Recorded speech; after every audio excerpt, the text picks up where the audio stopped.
Recording 3. You will now have 30 seconds to read the questions.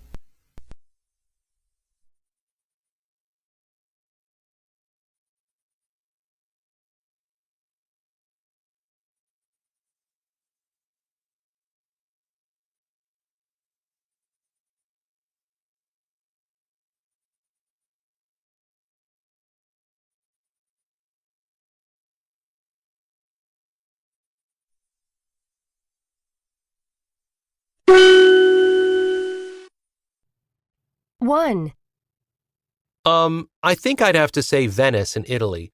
In spite of all the tourists, all the cliches, I still think it's the most beautiful city I know. I always remember the first time I went.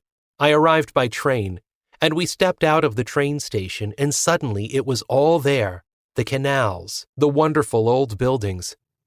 What makes it beautiful for me is the light, the combination of the reflections of the churches and palaces in the water. The wonderful winding streets alongside canals, which are all different but also all similar. Oh, it's an incredibly easy city to get lost in. And of course, the fact that there are no cars, no traffic. I fell totally in love with it that first time, and I've been back since then and loved it just as much. It's difficult to think of just one thing to see. I mean, Piazza San Marco is beautiful, the Rialto Bridge. But I wouldn't say they were the things I remember the most. I would actually say just wander, without a map or a goal, and get lost. Everything is beautiful. The one thing I'd say to do is go on a vaporetto, a water bus, down the Grand Canal. I don't think gondolas are worth it. They're ridiculously expensive, and you can enjoy everything just as much on a vaporetto.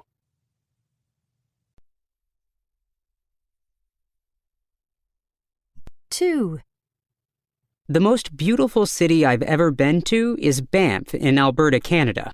Well, it's not really a city, it's really more like a town.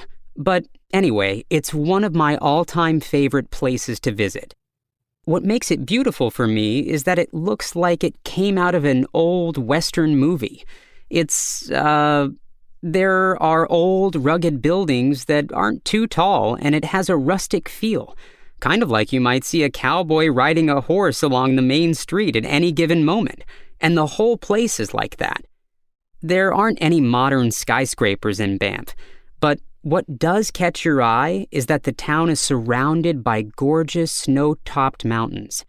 There are lots of things to do. There's a great museum, the White Museum, and there's good shopping, but I think that the town is just amazing to look at. And also, there are very few cars, so you can just walk around. I'd suggest walking along the Bow River, or if you're more adventurous, you can rent a canoe and paddle in the river. Something everyone who visits Banff needs to do is take the gondola up Sulphur Mountain, find a comfortable chair on the deck of the visitor center at the top, order something to eat and drink, and take in the view of the town below nestled in the mountains. It's amazing.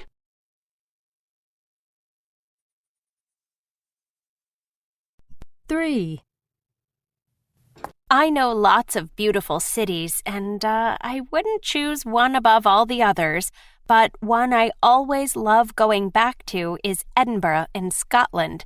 And something I really love about Edinburgh is that because it's kind of compact, more or less wherever you are in the city, you can see outside the city. So you can see the ocean, you can see the hills around, so you always have a sense of the city and the landscape, and I really like that. And one thing I would recommend people to see in Edinburgh is something called the Scotsman's Steps, which is a staircase that goes from the wall that joins the old town to the new town, and it's actually an artwork. It's called work number 1059 by an artist named Martin Creed, and it's basically a staircase made of marble steps. Each one is a different color marble, so you really have a feel of going somewhere. You're going from one color to the next, and I love that place. And something I would do in Edinburgh would be to walk along the River Leith either way, either from the port of Leith up into the city or the other way, because it's like a secret part of Edinburgh, and you see Edinburgh from a different perspective.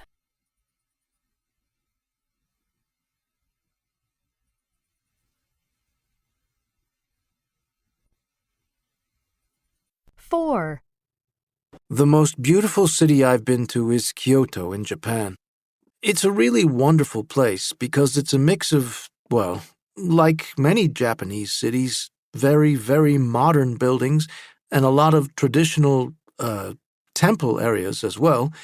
And you can walk down any Japanese shopping street and find a big supermarket or a modern office building next to a little temple where you step back in time many centuries.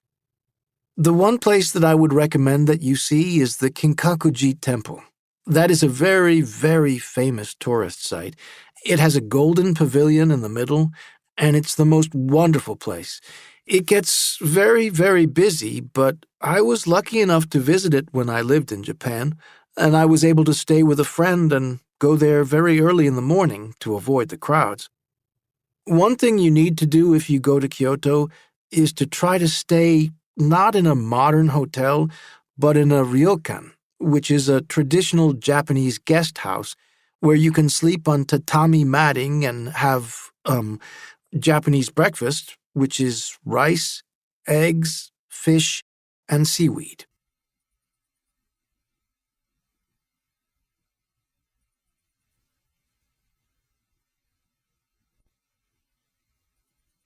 You will now have 15 seconds to check your answers.